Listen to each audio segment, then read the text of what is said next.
अरे ले आओ देवरू दर्द के दवाई। अरे सूत गनी सैया से रुपया चपक के ककरी भइल बाई त नरियल लिख बरी कोमरिया लपक के वाओ टैक्सी बा छिनारो देखला का बनता आज हमरा घरे चाप में बैगन चाप बनता हो रहा रो जवन तलेनिया में बेचाला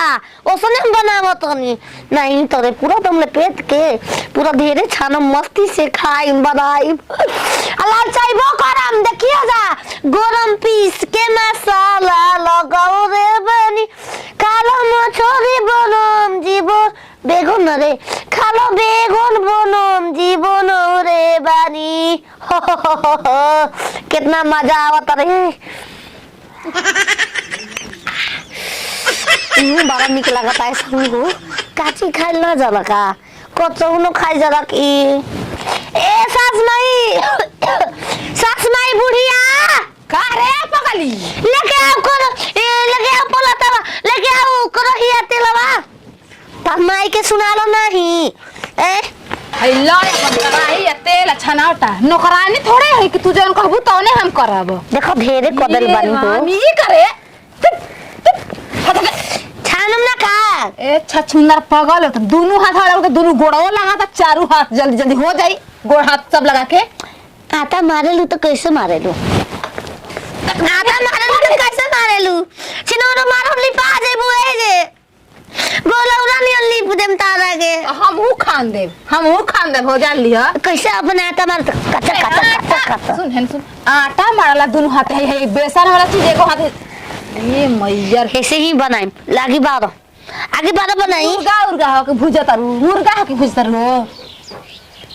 एक हो तो मुर्गा रे हाय दोनों हाथ ये राम कितना घिन बरता कैसे करती है जो हाथ हो क्या हां धोई हाय करे हाय खड़े बगान में डालने वाली काट दे तो आधी हिस्सा लगा लेबू एतरे अकेले रही तो हम ही ना खाईब तेलन गई ना फट देना फाटी मुंह झौसा जाई तेलवा उड़िए जाई तेलवा आई जो है खूबसूरती ध्यान देलो ना तन जर गईबू रात छचिंदरा हिस्सा लगाओ तनी छलकाला तेल लगा के छलकाओ तरू लगाता ई तहरे के देम पूरा ठूसा मुंह में है ही तरह गबगबा के जाई मुंह में खबखबा के जाई बोले तू खाना तो हाथ ढील भरे के चाहिए हमार भरो चाहिए ना ना जाते हां धोए तू छान के रख ले रहिया हे भगवान जी कुछ के लूर बुद्धि रानी के ना देहला तो खाली खाए खाती बुद्धि दिमाग जी बोल देला नौ हाथ के कि हाई बना के खाला हाउ बना के जल्दी हाथ धोवे रुको त छानी तो बड़ा सुघर गमकत लागता मसाला सब मिलैली बे कोनो ठीक बा रानी नमक डाल देले होई कि जी बैठा जाई खाए में काता बैगन लिया के नतिया पर मेहर के देता टे खाए खाती के किला बना के खा ला बैगन चप खिया त मेहर के भाग गई त घर में से निकली है ना हां त जा बैठ हमू छान के चुपचाप नमक चीक के खा के जक रजाई में हमू घुस के सूतब खाली खाए के मन करता मंगा के काट के मेरा के दुनु हाथ सौंद के गईली के इनका ना पते नहीं खे विपत कहीं के केन कहां ले गाड़ी के हाथा बैगन मिल गइल हलिया के कराही में आटात नहीं के हाय कहां आटा भाई एकरा खातिर त कराहा मांग के लिए पड़ी सटा पले नीक से कटले बनाना कैसे कोइले दिया है सब ये भगवान जी लागत कि ये फट करता पगली दाल डालू का हम से बिना पूछले दाल डालू पूछले अब तेल ढेर गलो के तरह से पूछे नहीं हम अब बानर नहीं झाकत के बली है ना गोला का काट के चापट कर देन तोर गोल का छिनार खा गलू तू खा गलू बना के खा गलू एकदम मुहा बतेला हम चाहिए बना के खइले बने भी तो देख काट के देख गोल कर दे है देख इना है दूसरा हमर हाथे गो रहे पूरा देख है कहतनी हम कहतनी खइले लेकिन त उहे हटे रारो जी तनी मारू तू तारे कम पतो बना के बड़ी पछता गई छिनार ए रारो हमारे बिकौआ में पसो लेबे तोरा के बिकौआ में सह खौले भी अरे छिनरी ले जाले हरा के उ सह कइले बिया तो हरा के तू ओकरा घर रोज जाके ए खेतनी तार माई के मार दे तुरंते मार दे ले हल्ला करबू तो हरामजादी पागल बौरा कोई के हम दे हम निकाल हम ना बने हम निकाल बड़ निकाल ना बनी हाँ बड़ निकाल हम ना बने हम छिलो गोल बनैले रहती गोल आ गया के नादा में डाल दे ना तू खइबू आ ना पूरा गांव के महकइबू ठीक बा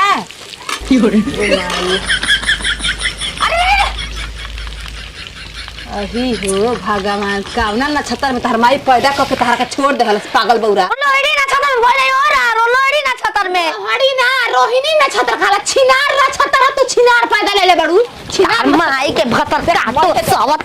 आवा धा के पीस दे में जे डराइबो ना करम अरे अपन बैगन चाप तहार बैगन चाप तो के मुबारक खा चाहे नाश कर हमारा मतलब नहीं खे हमारा मतलब है नहीं हम नस करब हम हां नाश करब थाली गैस में सड़िया जर के जे रख दी तू काम खत्म हो जाई छिना तो अरे पन मुई तो लागो पहले नंबर में जौन कह दे तन तोर भतार लिया के तना हमरा डर लागल बा कह ना रोहिणी ने छतर में बंद कहां ले डराइबू अंदराइम का पागल कहि के कह तन बुझा रारी भतर काती सवतिया ना गोबिया बच्ची बड़ा निक बड़ी तुरंत यही में बैठ के खाई ए सुखदार बच्चा छी ओ ना चाची नोखी का हां अरे राजा बता दे समझ आओ तब फरसा लेके आगे हम पापा खिसिया तो इधर में छे बिछे के कहां जी चाची नहीं का भौजी हई तुम आई हो ले गार्डन दोनों गार्डन में जे साहब तू तो खत्मे बालू हो हां तोर माई हो रहा है लगा रहे फक दे बेद रहे कि ना देखो तो बेगा हमरा से डर लगबा कहो तोहर सास जी कहे लेकिन हमर पगली पागल या फुहर या कुछ ना कर लूरा भूख लग जाई फरसा दीवा हमर का बनो चाची तोहर नाक कुदारी के बेत करो में आग गोरबा जुग जुग जी अरे बाप रे बाप लमका ठीक ठंडा में खइबो तो अंडा देबो चाची कहां बाले हैं चाची कौन चाची अरे तार सास है हमार चाहे तार मर्दा कहां बा हमारा भाग गई का हो चाची कपार पे लुका धर जैसे मर्जी वैसे घरे घुर जा तोरे क्या पता हो सब बतियावे लगा फरसावा तार फरसा दिया ना गइल देख बा बाबूजी कत के नहीं दे कहो हो जे पूरा चाची तो का दो अपन तो माई का अपन तो मत मारले तू पूरा आज कराही गम गम गम मिली का चपा खाए के पूछला आवत तार माई की चापली हन गलत टार पकड़ता अगर दूसर कोई तो चपवा ली तो हमरा चपवाई अरे तू देखला जेकर मर्जी करता हो करे आयो कबूतर उड़ गइल रे माई आयो माई देख पानी डालो पानी ना छोड़ दे ना तो छनछना देबू तू आई हो छनछना जाई जान ली हो हम चनी खाए क्यों खाए चाहे ना खाए रात छछ करहिए में मुहावा लगा के खा ले तो जर जीबिया ये ले चु जाई टैक्सी लागता हो जा का जानी कौन कर्म किस्मत भइल होई कि तार माई के कोखी में तू पैदा ले ले